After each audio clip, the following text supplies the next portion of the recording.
समूची दुनिया को झंझोड़ देने वाली बीमारी कोविड-19 कोरोना वायरस ने पूरी दुनिया को हिलाकर रख दिया। दुनिया के अंदर कोविड-19 से हाहाकार मचा हुआ है।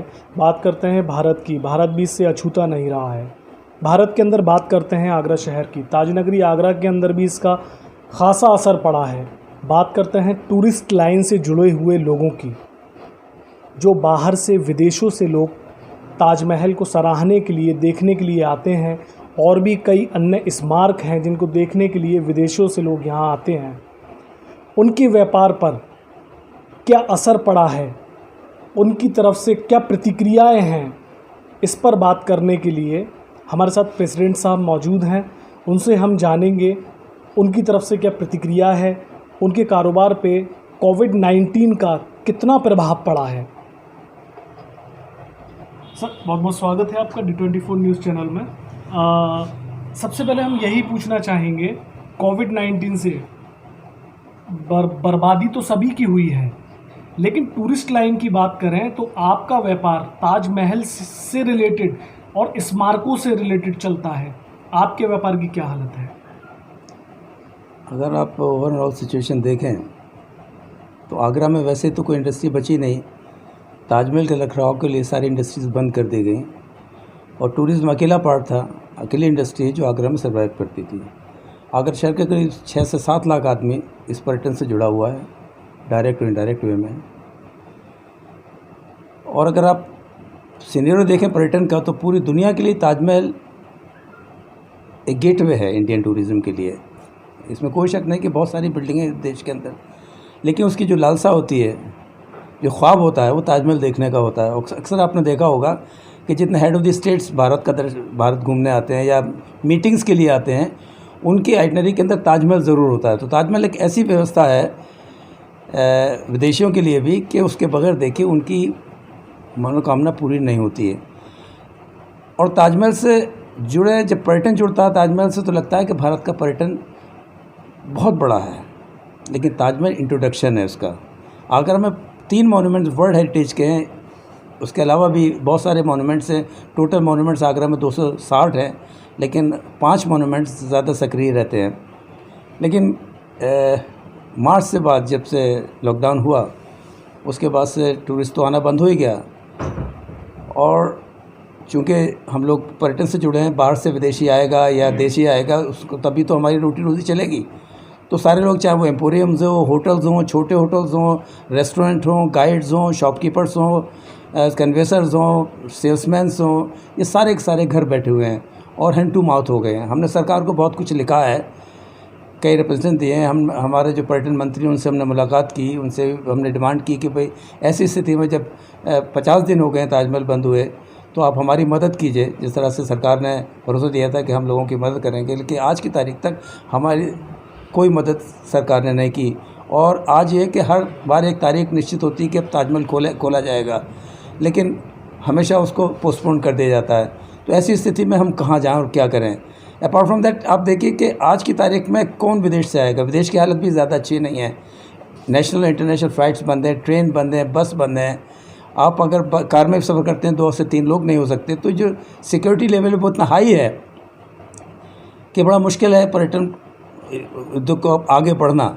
तो अगर सरकार कुछ मदद करती है, होटल्स के लिए टैक्सेस माफ़ करे, गाइड्स के लिए कोई पेंशन योजना करे, उस तरह से कम ये तो होगा कि हम टिक सकेंगे। तो अल्टीमेटली आज हालत ये है कि हमको सोचना पड़ रहा है कि अगर हम घर चलाने के लिए क्या करें। तो बड़ी भयंकर स्थिति है। और अभी फ़िलहाल ऐसा कुछ नहीं लग रहा, जैसा अभी डीएम साहब से जो मीटिंग हुई थी या सुब्रमण्यम आर्कियोलॉजिस्ट से मीटिंग हुई थी, उसमें ऐसा कुछ नहीं लग रहा कि अभी इनकी कोई तैयारी हो ताजमहल खोलने के लिए। अच्छा, एक बात और है, जैसा कि आप बता रहे हैं, अभी टूरिस्ट विदेश से तो आएगा नहीं। अगर स्मारकों को खोल दिया जाता है गवर्नमेंट के द्वारा, तो आपको क्या लगता है, आपके बिजनेस के अंदर कुछ सुधार आएगा? नहीं, जहाँ तक डोमेस्टिक टूरिज्म का सवाल है, कुछ एरिया ऐसे हैं कि लोग आ सकते हैं, लेकिन अब जैसे गुजरात, मैक्सिमम गुजराती और बंगाली बहुत आते थे, लेकिन गुजरात की हालत भी ज़्यादा अच्छी नहीं है। बंगाल के लोग आएंगे, लेकिन वो डरते हुए, आज उनको ये नहीं पता कि वो यहाँ पर रेलवे स्टेशन पर उतरे, उनको क्वारंटाइन कर दिया जाए। तो ये रिस्क कोई नहीं लेना चाहता है आज की तारीख में। सबसे बड़ी प्रॉब्लम ये है कि रिस्क कोई नहीं लेना चाहता है। ना तो सेंट्रल उस पर रिस्क ले रही है, ना ही स्टेट रिस्क ले रही है। मैं भी हूँ, अगर मैं यहाँ से बाहर जाता हूँ, मुझे नहीं पता है कि मैं बस स्टैंड पे उतरूँगा और मुझे क्वारंटाइन में कर दिया जाएगा, मेरे ऊपर एक मेरा सिर्फ टेम्परेचर देखा जाएगा। तो वो जो है कि आदमी की जो स्थिति है वो बड़ी अजीब सी हो गई है कि वो समझ नहीं सकता कि मैं यहाँ से जा रहा हूँ, मैं घर वापस आऊँगा या नहीं आऊँगा, क्योंकि अभी तक ना तो कोई दवा बनी है, इतने साल की पूरी दुनिया मिलकर इसकी दवा नहीं बना सकी, और अब ऐसा लगने लगा कि हमको कोरोना के साथ ही ज़िंदगी जीनी होगी। और जब ऐसी स्थिति है कि हमें कोरोना साथ, हमारे डीएम साहब ने भी बात कही थी कि जीनी होगी, तो फिर क्यों ना इन मॉन्यूमेंट्स को खोल दिया जाए। अगर दुकान खुलती है तो कोई ना कोई ग्राहक आता ही है, तो हो सकता है कि कोई ना कोई इधर से जा रहा हो टूरिस्ट, या कोई कहीं से देश का जो अदर पार्ट है उसके लोग आएँ, कैसे में ताजमहल खाली होगा, हम अच्छी तरह देख सकते हैं कि बहुत ज़्यादा भीड़ रहती है। जहाँ तक विदेश का सवाल है कि विदेश का टूर एजेंट यहाँ से अगर अपने ग्रुप बना के लाए तो पहले पूछता है कि इसकी सिक्योरिटी क्या है। अब सिक्योरिटी के पास जो कुछ उनके पास मैसेज है कि हमारे अस्पतालों में जगह नहीं है, मरीज़ लाशों के ऊपर पड़े हुए हैं, तो वो जो इमेज, अल्टीमेट इमेज गई है वो ज़्यादा बेहतर नहीं है। तो उसको लगता है कि हिंदुस्तान के अंदर जब उनके लोगों की सिक्योरिटी नहीं, तो हमारे जो टूरिस्ट जाएगा उसकी क्या सिक्योरिटी हो गई।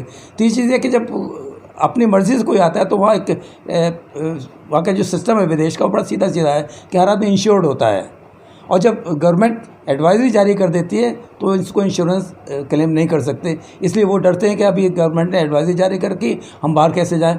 तो बहुत सी इसके अंदर ये है कि फिर इधर चाइना वाला प्रोसेस शुरू हो गया है, तो लोग डरते हैं कि कब क्या हो जाए ये नहीं पता है। तो विदेशी तो फिलहाल आने नहीं है, लेकिन हाँ, अगर इन्वायरमेंट से खोल दिया जाए तो हमारे डोमेस्टिक टूरिज्म कुछ ना कुछ शुरुआत हो जाएगी। तो मेरी यही है कि कम से कम आप मॉन्यूमेंट को खोलिए, तो कम से कम लोग बिजी तो होंगे। आज घर बैठे हुए हैं, आज सड़कों पे जा रहे हैं, लेकिन अगर मॉन्यूमेंट खुल जाएंगे तो कोई ना कोई बिजी तो होंगे। ग्राहक कोई भी नहीं है, लेकिन दुकान खोल के आदमी बैठता है। भाई करोड़ों अरबों खरबों रुपए का सरकार का नुकसान भी हुआ है। मैं तो समझता हूँ कि ये लॉकडाउन करने के बाद मोदी जी ने बहुत से लोगों को बचा लिया, अदरवाइज़ अगर ये प्रिकॉशन नहीं लिया जाता तो यहाँ की स्थिति जने क्या होती। क्योंकि अमेरिका जैसा कंट्री जब फ्लॉप हो गया, मैक्सिमम टूरिस्ट कहाँ से आता है? स्पेन से आता है। स्पेन में लाशें उठाने वाले पैदा नहीं है, तो हिंदुस्तान की स्थिति तो फिर भी बहुत बेहतर है। तो हम प्रिकॉशन लेके हम इन चीज़ों को छोड़ सकते हैं। आप एक नए गाइडलाइन बनाइए, टूरिस्ट के लिए भी गाइडलाइन बनाइए, यहाँ के लोगों के लिए जो पर्यटन क्षेत्र में है उनके लिए एक प्रॉपर गाइडलाइन बनाइए, उनके ऊपर वॉच रखिए कि वो किस तरह से इस पर्यटन को आगे बढ़ाएंगे। एक अच्छी इमेज तो जाएगी, जब लोग आएंगे तो फिर वो, जैसे मैंने एक टूरिस्ट घुमाया है, अगर ताजमहल खुल जाए तो मैं उसको लिख सकता हूँ, मेल भेज सकता हूँ। तो इस तरह से हमें रिपीट टूरिज़्म तो शुरू होगा कहीं ना कहीं से, एक शुरुआत तो होनी है। तो आप, मेरी ये है कि आप मोनूमेंट खोलिए, दुकान खोलिए, जब दुकान खुलती है तो ऊपर वाला कहीं ना कहीं से उसके लिए बेचता है। देखा आपने प्रेसिडेंट सर का क्या कुछ कहना था। इनका यही कहना है कि दुकान खुलना ज़रूरी है, ग्राहक आएगा या नहीं आएगा ये बाद का विषय है। D24 न्यूज़ चैनल के लिए आगरा से मसूद खान के साथ राशिद हुसैन की रिपोर्ट।